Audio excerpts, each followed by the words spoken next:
There's a chart I saw recently that I can't get out of my head. A Harvard business professor and economist asked more than 5,000 Americans how they thought wealth was distributed in the United States. This is what they said they thought it was. Dividing the country into 5 rough groups of the top, bottom, and middle 3 20% groups, they asked people how they thought the wealth in this country was divided. Then he asked them what they thought was the ideal distribution. And 92%, that's at least 9 out of 10 of them, said it should be more like this.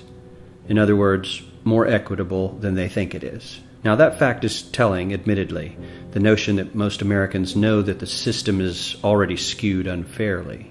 But what's most interesting to me is the reality compared to our perception.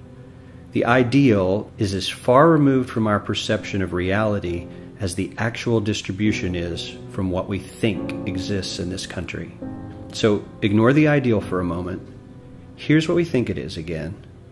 And here is the actual distribution. Shockingly skewed. Not only do the bottom 20% and the next 20%, the bottom 40% of Americans barely have any of the wealth. I mean, it's hard to even see them on the chart. But the top 1% has more of the country's wealth than 9 out of 10 Americans believe the entire top 20% should have. Mind-blowing. But let's look at it another way, because I find this chart kind of difficult to wrap my head around. Instead, let's reduce the 311 million Americans to just a representative 100 people. Make it simple. Here they are: teachers, coaches, firefighters, construction workers, engineers, doctors, lawyers, some investment bankers, a CEO, maybe a celebrity or two. Now let's line them up according to their wealth. Poorest people on the left, wealthiest on the right, just a steady row of folks based on their net worth. We'll color code them like we did before based on which 20% quintile they fall into. Now let's reduce the total wealth of the United States, which was roughly $54 trillion in 2009, to this symbolic pile of cash. And let's distribute it among our 100 Americans. Well, here's socialism, all the wealth of the country distributed equally. We all know that won't work. We need to encourage people to work and work hard to achieve that good old American dream and keep our country moving forward.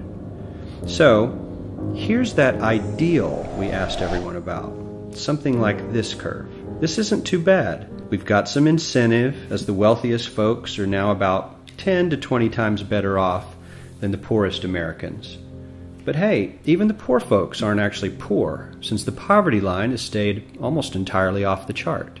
We have a super healthy middle class with a smooth transition into wealth. And yes, Republicans and Democrats alike chose this curve. 9 out of 10 people, 92%, said this was a nice, ideal distribution of America's wealth. But let's move on. This is what people think America's wealth distribution actually looks like. Not as equitable, clearly, but for me, even this still looks pretty great. Yes, the poorest 20 to 30% are starting to suffer quite a lot compared to the ideal, and the middle class is certainly struggling more than they were, while the rich and wealthy are making roughly 100 times that of the poorest Americans, and about 10 times that of the still healthy middle class. Sadly, this isn't even close to the reality. Here is the actual distribution of wealth in America. The poorest Americans don't even register. They're down to pocket change, and the middle class is barely distinguishable from the poor. In fact, even the rich between the top 10 and 20 percentile are worse off. Only the top 10% are better off. And how much better off? So much better off that the top 2 to 5% are actually off the chart at this scale. And the top 1%, this guy, well, his stack of money stretches 10 times higher than we can show. Here's his stack of cash, restacked, all by itself. This is the top 1% we've been hearing so much about. So much green in his pockets that I have to give him a whole new column of his own, because he won't fit on my chart. 1% of America has 40% of all the nation's wealth. The bottom 80%, 8 out of every 10 people, or 80 out of these 100, only has 7% between them. And this has only gotten worse in the last 20 to 30 years. While the richest 1% take home almost a quarter of the national income today, in 1976 they took home only 9%, meaning their share of income has nearly tripled in the last 30 years. The top 1% own half the country's stocks, bonds, and mutual funds. The bottom 50% of Americans own only 0.5% of these investments, which means they aren't investing. They're just scraping by. I'm sure many of these wealthy people have worked very hard for their money, but do you really believe that the CEO is working 380 times harder than his average employee? Not his lowest paid employee, not the janitor, but the average earner in his company. The average worker needs to work more than a month to earn what the CEO makes in 1 hour.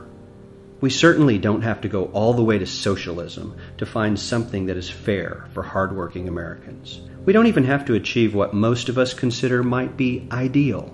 All we need to do is wake up and realize that the reality in this country is not at all what we think it is.